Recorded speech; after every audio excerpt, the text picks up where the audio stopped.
The Grand Chamber of the Galactic Council was the largest room Michael Turner had ever seen. It floated in space, attached to a station that orbited a dead world called Velis Prime. 12 alien species had built this place together, and they used it to control the galaxy. Today, they had gathered to decide if one human should live or die. Michael stood alone in a glass cage at the center of the chamber. His hands were bound with energy cuffs that burned his wrists. Around him, hundreds of alien faces looked down from their seats. Some had scales, some had fur. Some had no faces at all, just smooth skin and glowing eyes. None of them looked friendly. High Arbiter Colvin sat on the tallest throne. He was a Dreth, a species that looked like a mix between a lizard and a man. His gray scales shimmered under the chamber lights, and his yellow eyes never blinked. He had hated humans since the first day they arrived in the galaxy. Now, he finally had one in his power. "Michael Turner of Earth," Colvin said. His voice echoed through the chamber like thunder. "You stand accused of crimes against the Galactic Council. You have spread lies. You have encouraged rebellion. You have turned 3 colony worlds against their rightful rulers.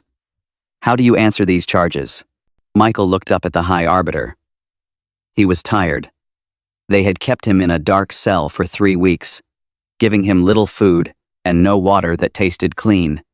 But he did not let his exhaustion show.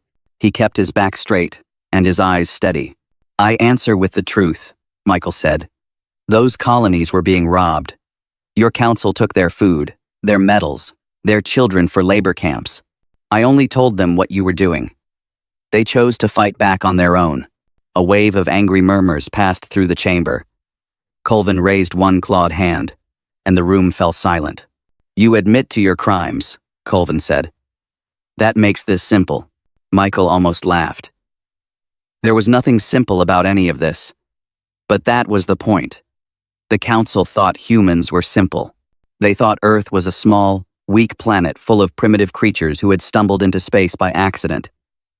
They had been thinking this for 50 years, ever since first contact, and humanity had let them believe it.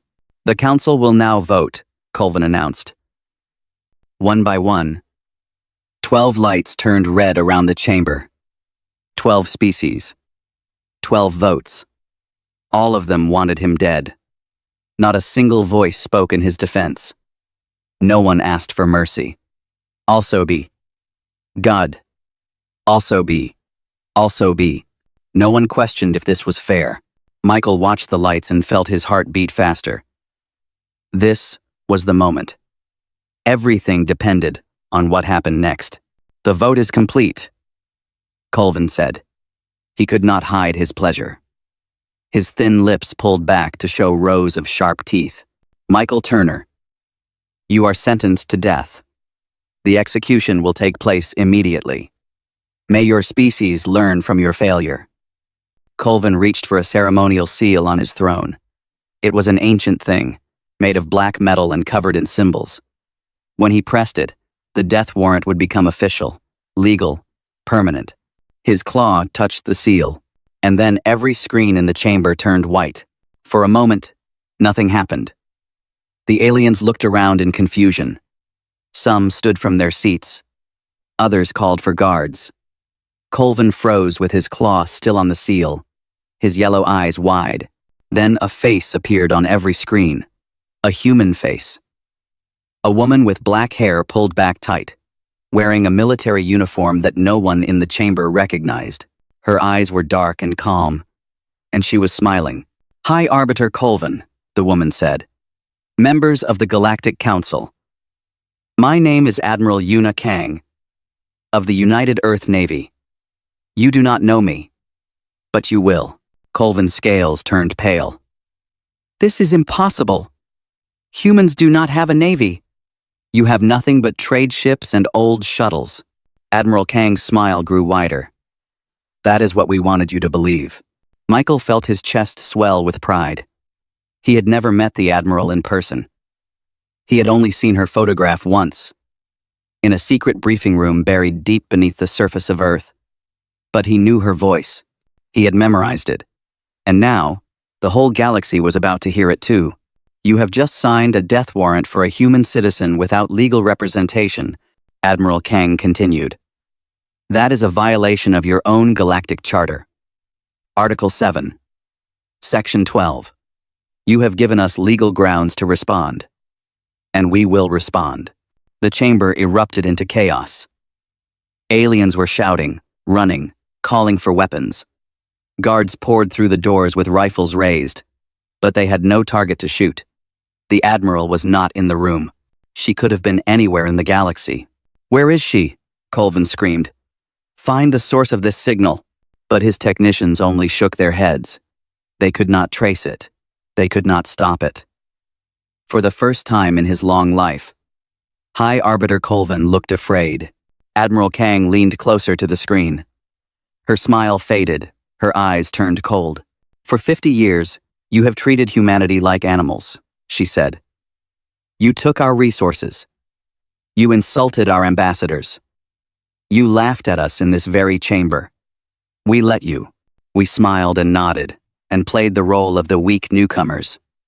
But we were never weak. We were waiting. She paused. The chamber fell silent.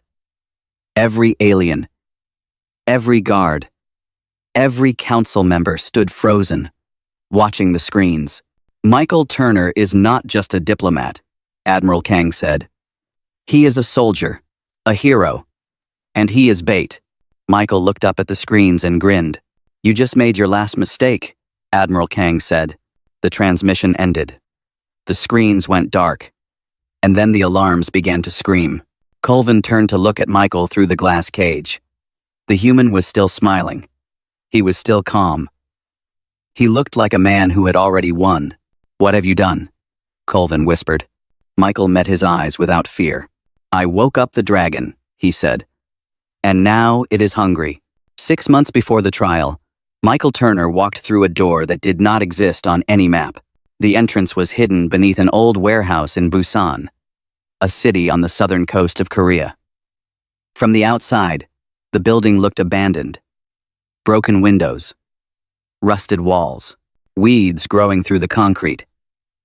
But deep below the surface, in tunnels that stretched for miles, humanity's greatest secret was waiting. General Tae Woo-jin stood at the end of a long hallway, watching Michael approach. The general was 60 years old, but he moved like a much younger man. His gray hair was cut short, and his uniform carried no medals or decorations. He did not need symbols to show his power. Everyone who worked in this place knew who he was. You came, the general said. Michael nodded. You said it was important. Important? The general laughed, but there was no humor in it. I said it would change everything. Come, let me show you why. They walked together through a series of heavy doors, each one guarded by soldiers who wore no insignia. The walls were thick concrete, built to survive anything. The lights were dim and blue, powered by hidden reactors that the Galactic Council did not know existed. Finally, they reached a vast underground chamber. Michael stopped at the entrance and stared. Before him stood a warship. It was not large by galactic standards, maybe 200 meters long. But it was sleek and dark and covered in weapons that Michael had never seen before. Engineers moved around it like ants, checking systems and loading supplies. The ship hummed with quiet power. This is the UENS Hansan, General Tae said. The first of 17 carriers we have built in secret. There are 200 frigates in other locations, and one dreadnought that makes this ship look like a toy. Michael could not speak. For 50 years, the Council had believed that humans were primitive. They had limited Earth's technology, blocked their trade routes, and kept them dependent on alien scraps. And the whole time, humanity had been building this. How? Michael finally asked. Patience, the general said. When the Council first rejected our application for military development, we did not argue. We accepted their decision. We smiled, and then we started digging tunnels. He led Michael to a control room overlooking the ship. Screens covered the walls, showing images from installations across the planet and beyond, secret bases on the moon, hidden factories on Mars, research stations in the asteroid belt, all of them busy, all of them preparing. "The Council thinks we are fools," General Tay said. "They think we spend our time fighting each other over land and resources. They see our history of wars and assume we are too primitive to unite. But they made one mistake. They gave us a common enemy." Michael understood. For the first time in human history, every nation on Earth had agreed on something. They had agreed that the Galactic Council was wrong. They had agreed that humanity deserved better. And they had agreed to wait, quietly, patiently, until the moment was right. A door opened behind them, and a woman walked in. She was young, maybe 30, with sharp eyes and quick movements. Her uniform identified her as a captain, and the patches on her shoulder showed expertise in cyber warfare. "Captain Hannah Bake," General Tay said. "She will be your handler." Hannah looked at Michael with careful interest. "So you are the one they chose." "Chose for what?" Michael asked. General Tay turned to face him fully. His expression was serious. "We need someone to start the war. Not with weapons, with law." He pulled up a document on the main screen. It was the Galactic Charter, the set of rules that governed all interactions between species. Michael had read it many times during his work as a diplomat. He knew it better than most humans alive. Article 7, Section 12. General Tay said, "If a member species executes a citizen of another species, without legal representation, that species has the right to full military response." Michael read the words carefully. They were clear, they were simple, and they were a trap that the Council had written themselves. "The Council breaks their own rules all the time," Hannah said. "But they are careful about it. They use excuses and delays. They never give anyone a clean legal reason to fight back. That is why we need you." "You want me to make them angry," Michael said slowly. "So angry that they forget to be careful." "Yes," General Tay said. "We need them to sign a death warrant without a trial, without representation, without following their own procedures. We need them to make a mistake so obvious that even their allies cannot defend it." Michael thought about this. He thought about the years he had spent bowing to alien officials who treated him like a servant. He thought about the colonies he had visited, where human children worked in mines while alien overseers lived in comfort. He thought about his sister, who had died on a transport ship that the Council refused to rescue because humans were not worth the fuel. "And if I succeed?" he asked. "What happens to me?" Hannah stepped forward. "We will extract you. I will be watching every moment, tracking every signal. When the time comes, we will send a team to bring you home. And if you cannot?" General Tay did not look away. "Then you die a hero, and we name the first city on our first free colony after you." Michael laughed. It was not a happy sound. "When do I start?" he asked. 3 weeks later, Michael Turner arrived at the Galactic Council as a diplomatic representative. He carried documents that accused the Council of crimes against humanity. He demanded investigations. He gave speeches that were broadcast across alien networks. He visited colony worlds and told the workers the truth about their masters. The Council tried to silence him with bribes. He refused. They tried to discredit him with lies. He proved them wrong. They tried to arrest him quietly, but he always had witnesses, always had cameras, always had someone watching. He became the most hated human in the galaxy, and he smiled the whole time. Captain Hannah Bake watched from Earth, tracking every move he made. She counted the days. She counted the threats. She counted the moments when she thought he would die before the plan was ready. But Michael Turner did not die. He survived long enough to make High Arbiter Colvin so angry that the alien forgot every rule he had ever written. And then the trap closed. The alarms in the council chamber screamed for 15 minutes before anyone could silence them. High Arbiter Colvin stood frozen at his throne, watching chaos unfold around him. Council members were shouting into communicators. Guards were running in every direction. Technicians were trying to restore systems that had suddenly stopped working. And in the center of it all, Michael Turner sat in his glass cage, calm and quiet, like a man watching a storm he had created. "Get me a connection to the Dreth fleet," Colvin ordered. Now, his assistant, a nervous creature with too many eyes, scrambled to obey. But no matter what buttons he pressed, no matter what channels he opened, the same message appeared on every screen. "Connection blocked." "Impossible," Colvin hissed. "Our military network is the most secure in the galaxy. No species has ever broken through our defenses, but someone had." And Colvin was beginning to understand that everything he believed about humans was wrong. Across the galaxy, in 17 different locations, something was happening that the Council had never imagined possible. On the edge of Dreth space, a patrol ship noticed a strange reading on its sensors. The pilot, a young soldier on his first assignment, called it in to his commander. "Sir, I am detecting multiple large objects appearing from nowhere. They were not there a moment ago." "How many?" the commander asked. The pilot counted. His hands began to shake. 17, sir." "No, wait. More. Much more. I count over 200 vessels. That is impossible.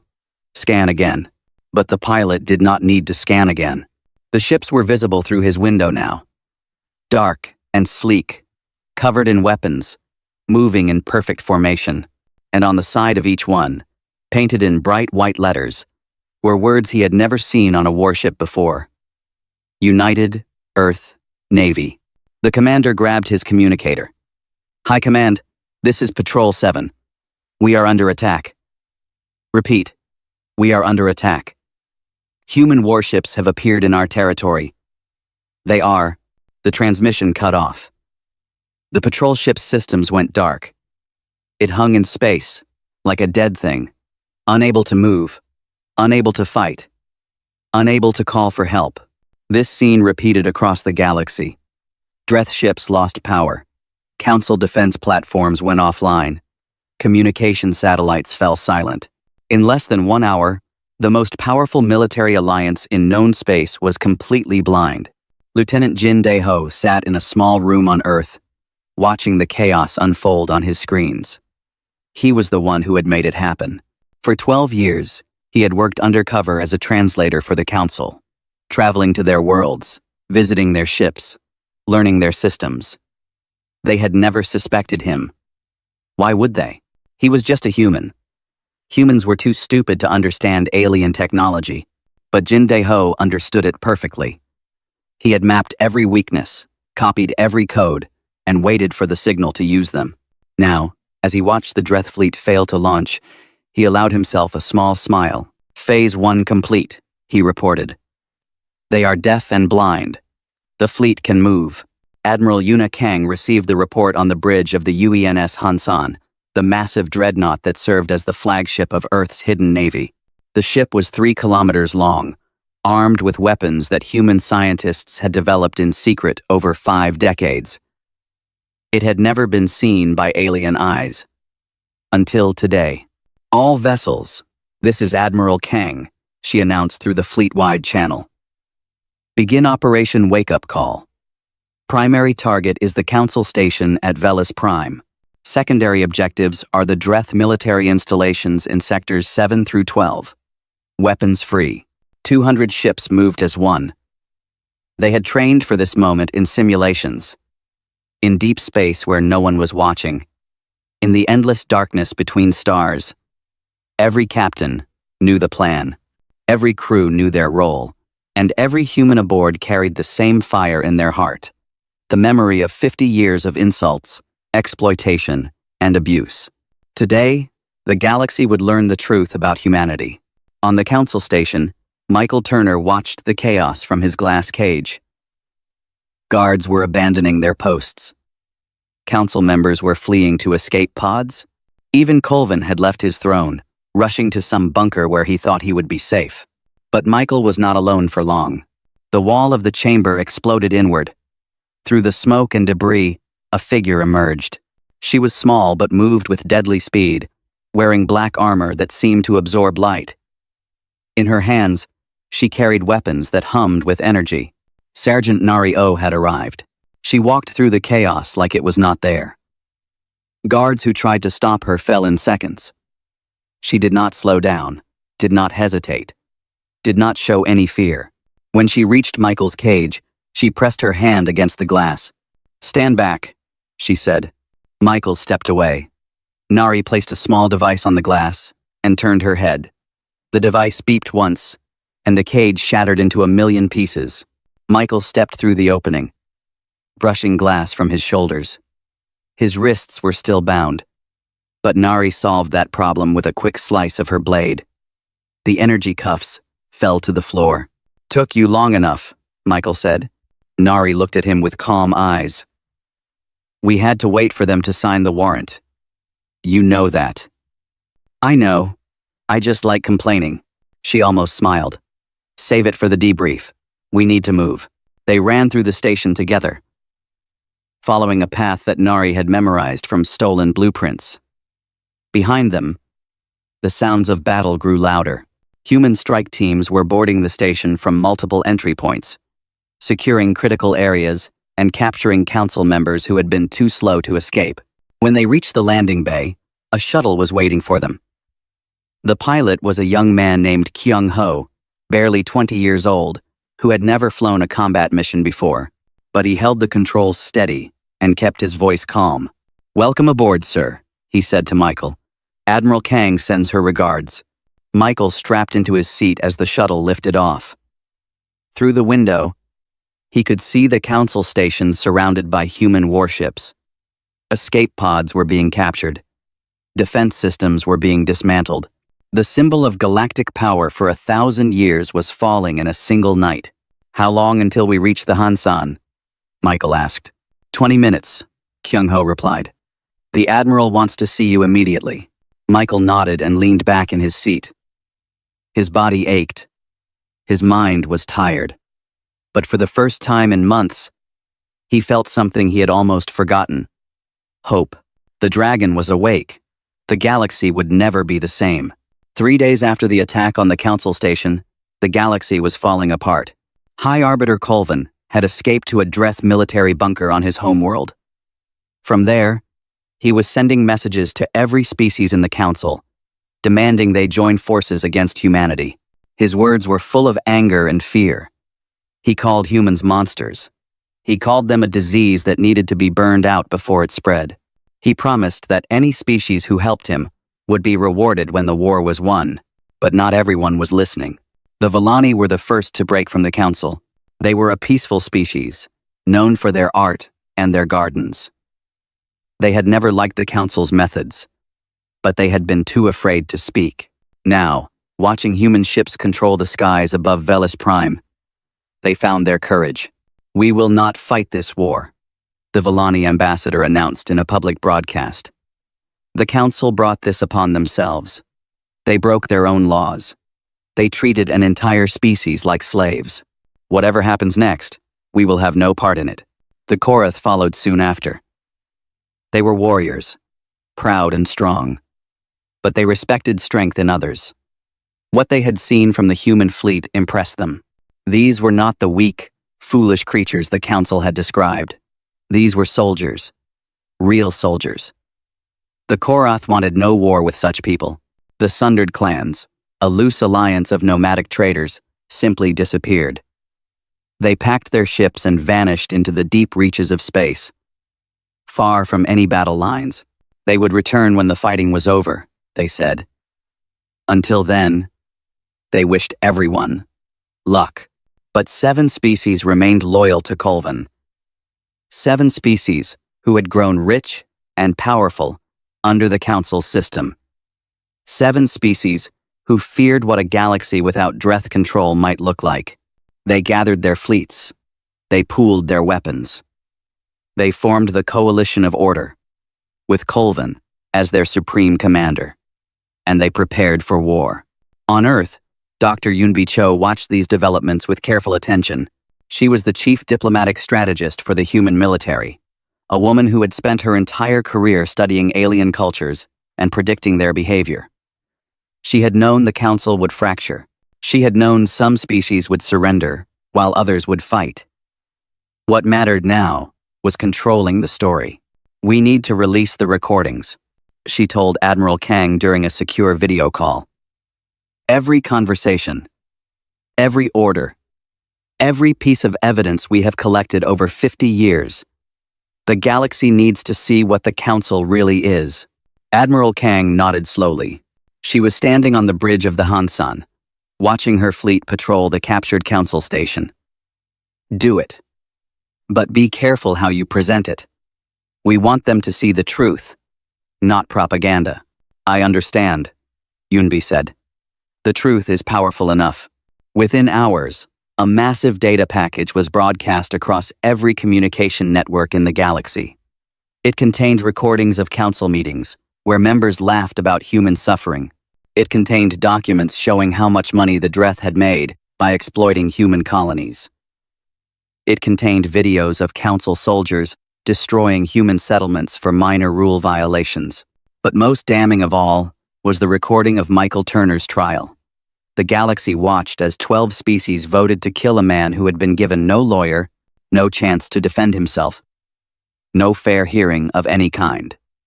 They watched High Arbiter Colvin smile as he signed the death warrant. They heard his words, "May your species learn from your failure." The reaction was immediate and powerful. On Dreth colonies, populations began to protest. Many of them had never seen this side of their government. They had believed the council was fair and just. Now they saw the truth, and they were angry. On neutral worlds, species who had remained silent began to speak out. They did not support war, but they could no longer pretend the council was innocent. Public opinion shifted like a tide, pulling away from Colvin and his coalition. Even within the coalition fleet, cracks began to appear. Soldiers questioned their orders. Captains wondered if they were fighting for the right side. Some ships simply refused to move when called to battle, their crews unwilling to die for leaders they no longer trusted. Colvin responded with rage. He broadcast his own message across the galaxy, calling the human evidence fake, claiming it was manufactured by alien technology. He promised rewards for any species that captured human ships. He threatened punishment for anyone who refused to fight. But his words were empty now.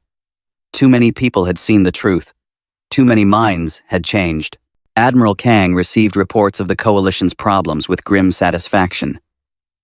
She had hoped for this outcome, but she had not been certain. Humans understood propaganda. Humans understood how to fight wars with information as well as weapons. It was a skill they had developed over thousands of years of fighting each other. Now, for the first time, they were using it against the galaxy. Michael Turner joined her on the bridge of the Hansan, finally recovered enough to stand without help. He looked out at the stars beyond the viewport and thought about everything that had led to this moment. "Colvin will not surrender," he said. "He cannot. If he loses this war, his own people will tear him apart." "I know," Admiral Kang replied. "That is why we must give him a chance to make the choice himself. One final ultimatum. If he refuses, we end this." She opened a channel to every ship in the galaxy that could receive it. Her voice was calm and clear, the voice of someone who had already won and knew it. "High Arbiter Colvin, this is Admiral Yuna Kang of the United Earth Navy. Your coalition is falling apart. Your allies are abandoning you. Your people are turning against you. You have one chance to end this peacefully. Surrender now and face a fair trial for your crimes. If you refuse, we will come for you, and we will not stop until your government is ash." She waited. The galaxy waited. Every screen, every radio, every communication device was silent, listening for Colvin's response. It came within minutes. Colvin appeared on screen, his scales dark with fury, his yellow eyes burning with hatred. "Humans are animals," he snarled. You think you have won, but you understand nothing. The Coalition fleet will destroy you. We will burn your planet. We will erase your species from history. This is my answer, Admiral. Come and try to take me. The transmission ended. Admiral Kang looked at Michael. Her expression did not change, but there was something cold in her eyes now. Something final. He made his choice, she said. Michael nodded. Then let us finish it. The fleet began to move. The final battle was about to begin. The Battle of Velis Prime began at dawn, measured by Earth time. The Coalition fleet had gathered in the space around the dead world. 700 ships from 7 species, armed with the most powerful weapons the Old Council had ever built. High Arbiter Kolvan commanded from his flagship, the Dreth Vengeance, a massive warship that had never lost a battle in 300 years of service. Against them stood the human fleet. 200 warships, 17 carriers, and the dreadnought Hansan at the center. They were outnumbered more than 3-1. By any reasonable calculation, they should have lost. But humans had never been reasonable. Admiral Yuna Kang stood on the bridge of the Hansan, watching the enemy formation on her tactical display. Her officers waited in silence, ready for her orders. Michael Turner stood beside her. No longer a prisoner, now an observer to history. They expect us to fight like the Old Council, Admiral Kang said quietly. Line against line. Ship against ship. That is how wars have been fought in this galaxy for 1,000 years. And how will we fight? Michael asked. Admiral Kang smiled. It was not a kind smile. Like humans, she raised her hand and gave the signal. The human fleet did not advance in a line. Instead, it scattered. Ships broke into small groups, moving in patterns that seemed random but were actually carefully planned. They darted between enemy vessels, striking from unexpected angles, disappearing before the Coalition could respond. The Dreth commanders were confused. This was not how battles were supposed to work. Their weapons were designed to hit large, slow targets. Their shields were built to block frontal attacks. They had no defense against enemies who moved like shadows. Within the first hour, 40 Coalition ships were destroyed. Within the second hour, the number doubled. Colvin screamed orders at his captains, demanding they adapt. But adaptation took time the Coalition did not have. Commander Hyun Kang led the assault on the Dreth Vengeance itself. He was Admiral Kang's younger brother, a man who had spent his entire career preparing for this moment. His ship, the UENS Pyongyang, was small but fast, designed for one purpose: getting close to targets that thought they were untouchable. All teams, prepare for boarding, Hyun commanded. We take the High Arbiter alive. Those are our orders. His crew responded with grim determination. They had trained for this mission in secret, practicing on captured alien ships until they knew every corridor, every weak point, every place where an enemy might hide. Now they would put that training to use. The Pyongyang dodged through a storm of weapons fire, spinning and weaving in ways that seemed impossible. When it reached the Dreth Vengeance, it did not try to destroy the massive ship. Instead, it attached itself to the hull like a parasite, drilling through the armor with specialized tools. Inside, Hyun and his team moved quickly. They swept through corridors filled with panicked Dreth soldiers, using weapons that stunned rather than killed when possible. They were not here for revenge. They were here for justice. There was a difference. Colvin was found in his command chamber, surrounded by guards who threw down their weapons when they saw they were surrounded. The High Arbiter himself stood frozen, his yellow eyes wide with disbelief. "This is impossible," he whispered. "You are animals. You cannot defeat us." Hyun walked toward him slowly. "We were never animals," he said. "You just never bothered to look." He placed restraints on Colvin's wrists. "High Arbiter Colvin, of the Dreth Dominion, you are under arrest for crimes against humanity and violations of the Galactic Charter. You will face trial, a real trial, with lawyers and evidence, and all the things you denied Michael Turner. Colvin had no response. For the first time in his long life, he had nothing to say. The battle lasted 7 hours in total. When it was over, 300 coalition ships had been destroyed or disabled. The rest had surrendered or fled. Human losses were minimal: 12 ships damaged, 3 destroyed. The difference in training, in tactics, in sheer determination had proven too great. The galaxy watched in stunned silence as the most powerful military alliance in known space crumbled in a single day. In the weeks that followed, everything changed. The old Galactic Council was dissolved. In its place, a new Galactic Assembly was formed, with representatives from every species who wanted peace. Humanity was given a founding seat, equal to any other member. No more second-class status. No more exploitation. No more treating humans as lesser beings. The Dreth Dominion, stripped of its military and its leaders, was forced to accept new laws. They would pay reparations to the colonies they had abused. They would release prisoners they had held without trial. They would learn, whether they liked it or not, that power without justice was meaningless. High Arbiter Colvin's trial was broadcast across the galaxy. He was found guilty of 47 charges, including illegal execution attempts, exploitation of protected species, and violations of every major article in the Galactic Charter. He was sentenced to life imprisonment on a remote asteroid, where he would spend his remaining years thinking about the species he had underestimated. Admiral Yuna Kang was offered a seat on the new assembly, but she refused. "I am a soldier," she said during the ceremony. "I protect people. I do not govern them. That is work for people like Michael." Michael Turner did accept a position. He became the first human ambassador to the Galactic Assembly, a role that made him one of the most powerful humans alive. Some said it was fitting. He had sacrificed himself to start this revolution. It was right that he should help build what came after.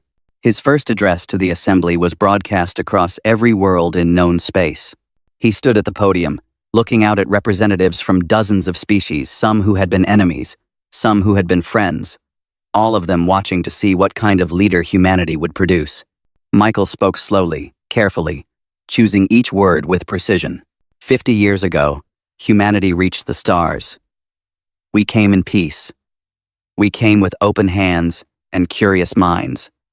We wanted to learn from you. We wanted to trade with you. We wanted to be your friends. He paused, letting the words sink in. You answered our friendship with contempt. You took our resources. You enslaved our people. You laughed at us in your councils and called us primitives who would never amount to anything. His voice grew stronger. We could have responded with hate. We could have burned your worlds and taken revenge for every wrong you committed. Some of my people wanted exactly that. But we are not like you. We do not believe in cruelty. We believe in justice. He looked directly at the Dreth representatives, who sat in silence. We never wanted war. We only wanted respect. We wanted to be treated as equals. Nothing more, nothing less. Now we have that respect. We have earned it with our blood and our sacrifice. He raised his hand toward the assembly. But respect is not enough. We must build something better. A galaxy where no species is treated as inferior. A galaxy where the strong protect the weak instead of exploiting them. A galaxy where every being, no matter where they come from, has the chance to live in dignity. His voice filled the chamber, strong and clear. That is the galaxy humanity will help you build. Not because we want power, not because we want revenge, but because it is right. He lowered his hand and stood straight. Remember this day. Remember what happened when you underestimated us. And remember that the next time you think of treating another species the way you treated us. The chamber was silent. Then, slowly, applause began to spread. First, from the Vellani, then the Korath, then the sundered clans. Species after species joined, until the sound filled the entire assembly hall. Michael Turner watched, and felt tears in his eyes. He thought of General Tae Woojin, who had planned this moment for decades. He thought of Captain Hana Beck, who had watched over him during his darkest days. He thought of all the humans who had suffered and sacrificed so that this day could happen. The galaxy would never forget, and humanity would never bow again.